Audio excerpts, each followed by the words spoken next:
I just have always had a really deep connection with the wild and the outdoors, which served me well going into the military and the profession I chose. We worked in a lot of austere conditions, and a lot of the skills that I learned as a kid in Boy Scouts and different things helped me in my career in the military, and ultimately after I retired has helped me now.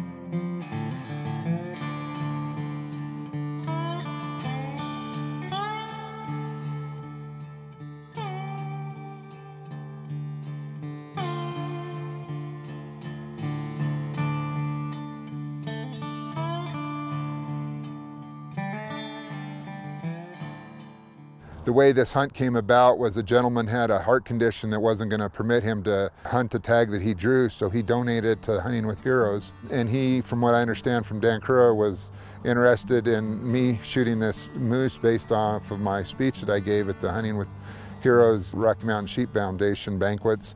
And I was very happy to accept this, and this is a big honor. I got involved just by looking at a pamphlet at the VA, and I was interested in it, and ever since I've been a part of it. It's a great program. It's run by some really great people.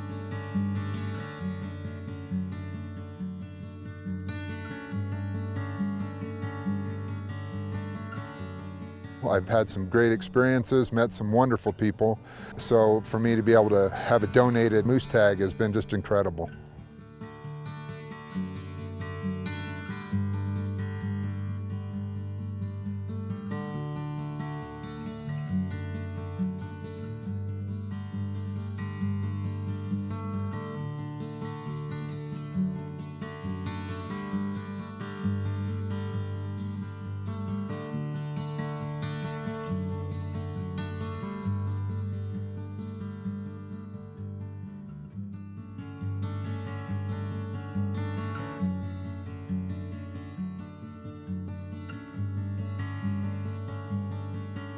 Wyoming is blessed for its vast wildlife. I enjoy seeing the bears and the sheep and the moose and the elk. I love being outside. I love the mountains. I love the scenery.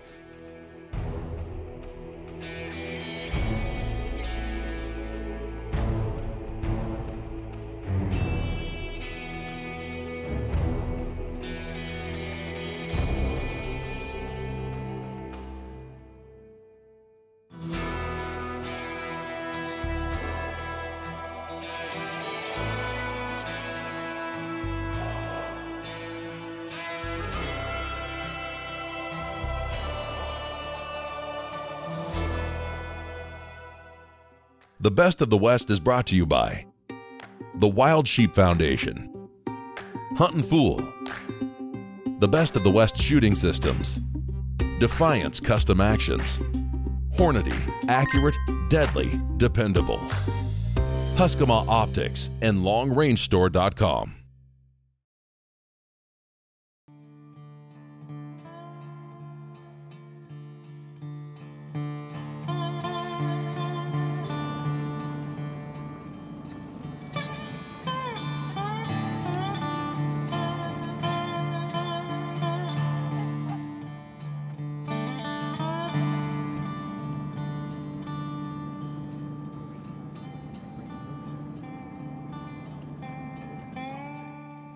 We're in west central Wyoming with Bald Mountain Outfitters,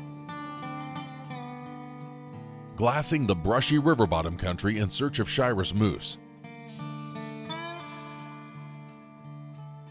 Cody native Ron Nading has been gifted a once-in-a-lifetime moose tag through the Wyoming Hunting with Heroes program.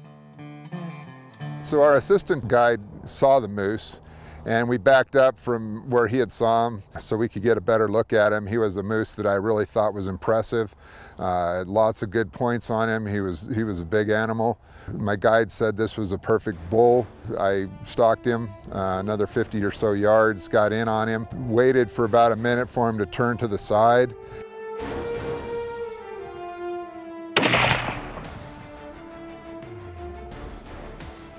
Put one round in him with a .28 Nosler because it was one shot, and then I had to wait for him to kind of get to a position to where I could shoot him again broadside. And then that second shot, just to make sure, and perfect shots, didn't waste any meat.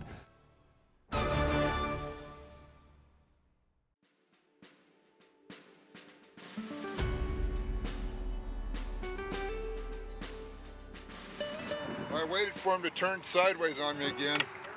Precision of that rifle is incredible. If I could show you the carcass, I would show you that I put 2 rounds in him and they were bam bam right on top of each other. I was pretty impressed. This gun's a trooper. It's a killer. Myself and the guide, we walked to the animal, and as we started getting closer to the animal, he was getting bigger and bigger and bigger.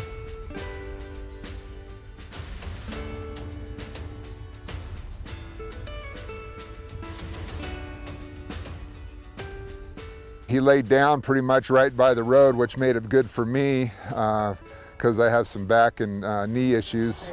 Way to go, man. Again. I'm serious, this is just amazing. I mean, look at all the character he's got on this. Oh, he does. He's got a lot of character. The terrain was perfect, the weather was great. I couldn't have asked for a better site to hunt moose. All I know is it's meat for the freezer. There you go. I'd like to thank Terry Pollard and his crew at Bald Mountain Outfitters, Dan Cura, Colton Sasser, the crew there in Casper. You guys are what makes this happen. I am very grateful for the time and effort that are put in by them. I'd like to also express my thanks for Best of the West coming out and filming this. The rifle they built me was incredible. It's a .28 Nosler. Proof Research barrel, blue diamond, 5x20 scope. You can't beat it. Awesome. Good setup, good gear. This is what you get, a nice Wyoming moose, solid. I'd like to say thanks to Jim Sessions and Jim Hint. I want to thank my family, and most of all, I'm proud to be an American. I'm grateful that we live in a free country. I'm grateful for the way things are going right now. We just got to stay strong and go back to our roots and remember that the family is a cornerstone to this civilization and our way of life. God bless America. So about 6 months ago, I was notified by Austin Atkinson at Hunting Fool that I drew one of the most difficult tags to draw in the state of Utah. He called me and informed me that I drew a Shiras moose tag for the 2018 season. Ren informed me back in May that the lucky dog drew a moose tag right in my backyard, of all things. Been putting in for it for a million years, and he goes ahead and draws it with 5 points. But hey, we'll take it. Buddy's hunting, I'm hunting, so it's a good time.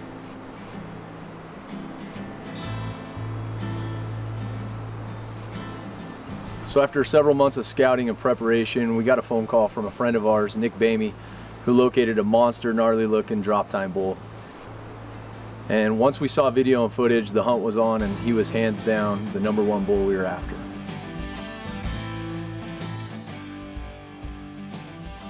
We spent a lot of time up here with no luck on turning this bull up after it was seen. About 3 weeks before the hunt was about the last time we'd seen this bull. And we started to get nervous. The rut's coming on, bulls start moving. He could be anywhere. The big drop time bull wasn't on any of our cameras. We never saw him in scouting, and we were a little worried and a little anxious that he might have slipped the area due to the fact that it's getting close to the rut.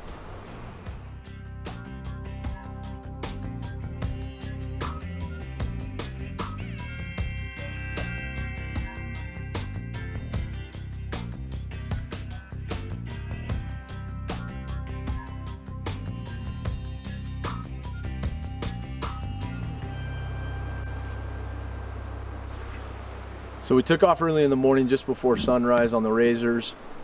We got up on the mountain and in hopes that we'd turn the big bull up. Even though we haven't seen him for several days, we were hopeful and had some additional help coming in, and we felt that the extra firepower gave us an advantage.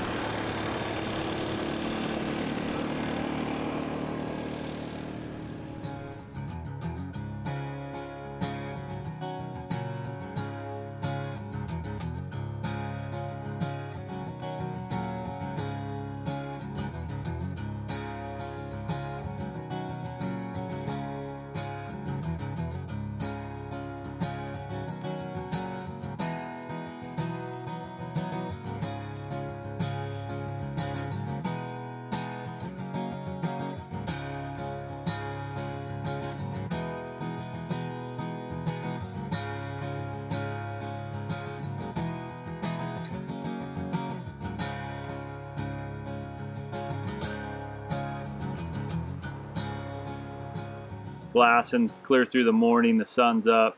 Located a smaller bull just below us.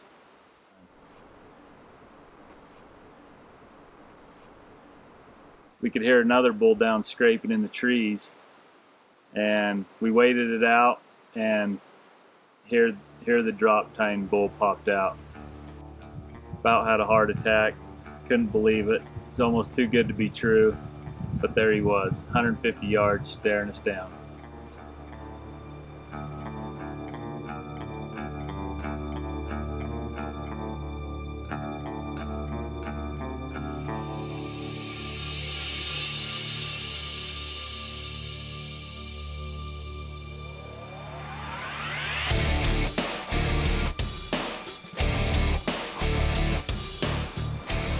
And then all of a sudden, a buddy of mine radioed me, and he was excited to inform me that he located the big drop bull.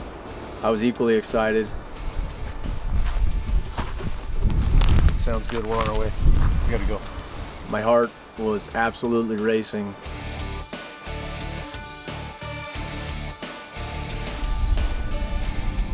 We found him. So, Ren's on his way over here, and we're gonna see if we can put a stock on him. And I hustled over to his location, got on that knob. As we came up over the ridge, the bull, when we first saw him, was only 150 yards away. I was huffing and puffing, and my heart was racing too much. I didn't have a good shot, and from there, the chase was on.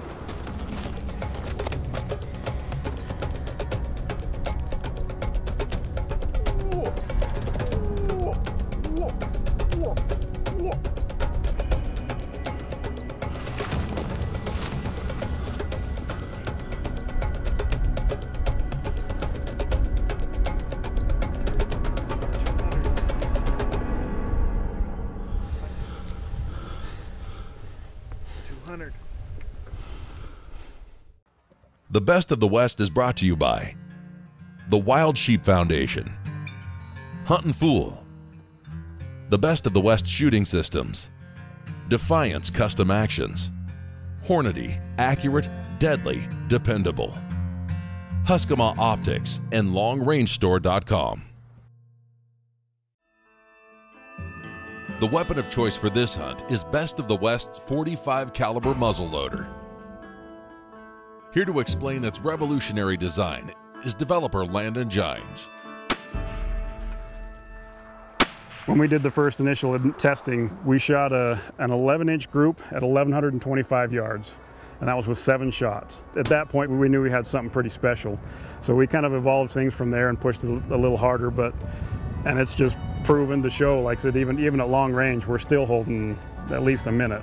In fact, some of these guns have come in sub half minute, and reliably. One of the other innovations that we came up with was the priming system.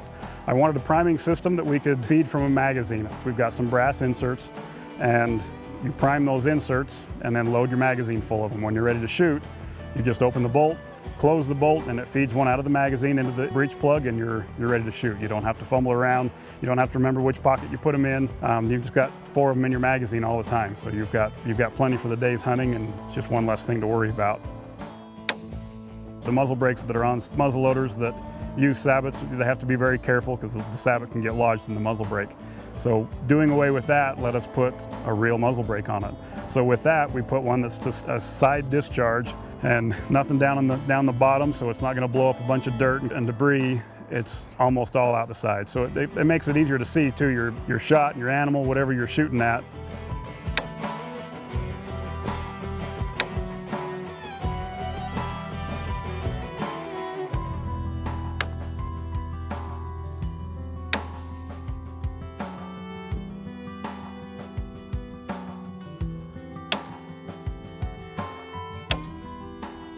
When these rifles come to you, they're going to be scoped and ready to go. The data is going to be done.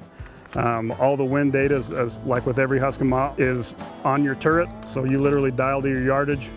It tells you what wind to hold, dial to it, and send it. It's pretty simple. This is going to come all-inclusive. There's no accessories you need. There's no parts and pieces that you got to go find somewhere else. The load development's all done. Everything's finished. The turret's going to be done for whatever elevation you're shooting at. When you buy this rifle, everything is done. So if you're interested in this rifle or this system or want some more information, go to thebestofthewest.net.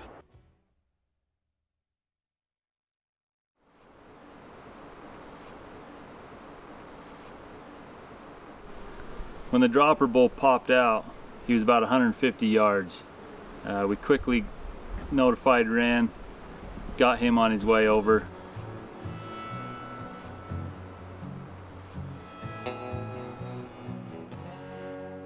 So my first initial thought, if I'm being honest, was this can't be him. Opening day, there's no way.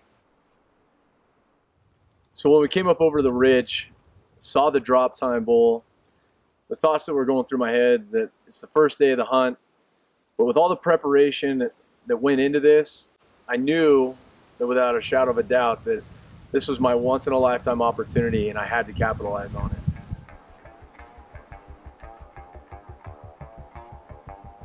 By the time he got there, the bull was getting a little bit antsy.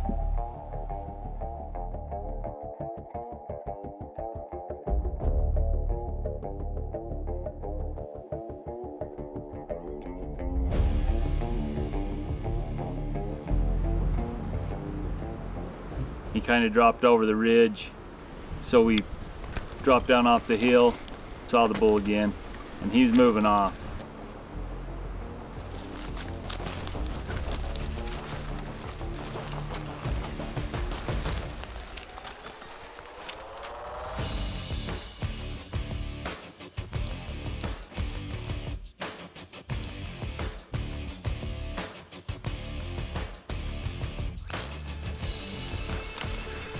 Take it.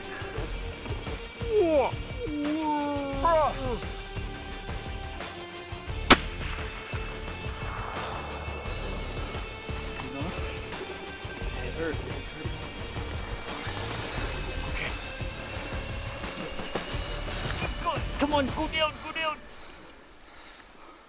Yep, he's down. Ah, killer.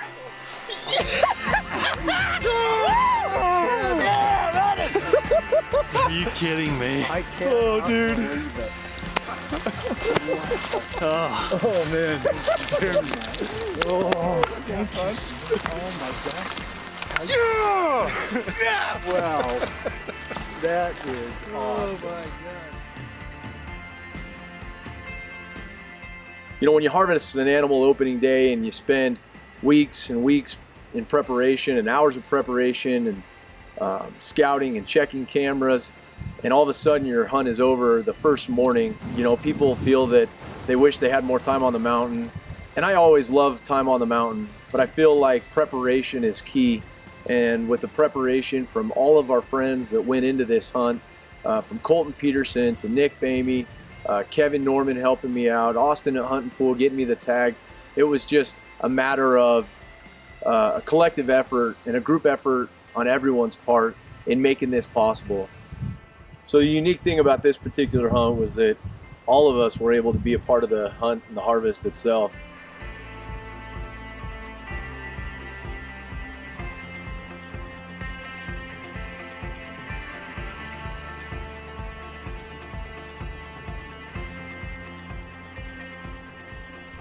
Put in with Hunt and Fool, in the cache unit in Utah, and here we are, what, 6 months later, with a big bull down. I was able to make this happen with a new muzzleloader. Came out by Best of the West, and harvested this moose from 222 yards away with one shot.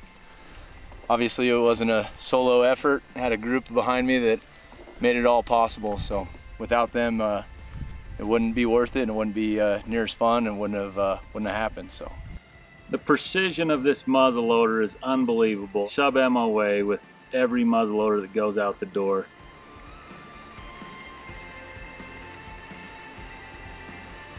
So to knock down this incredible bull is a once-in-a-lifetime experience. I'll probably never draw a tag, so I was glad I could be here with one of my best buddies to watch it go down. It's an amazing critter he got. Couldn't be more excited to kill with the Best West muzzleloader.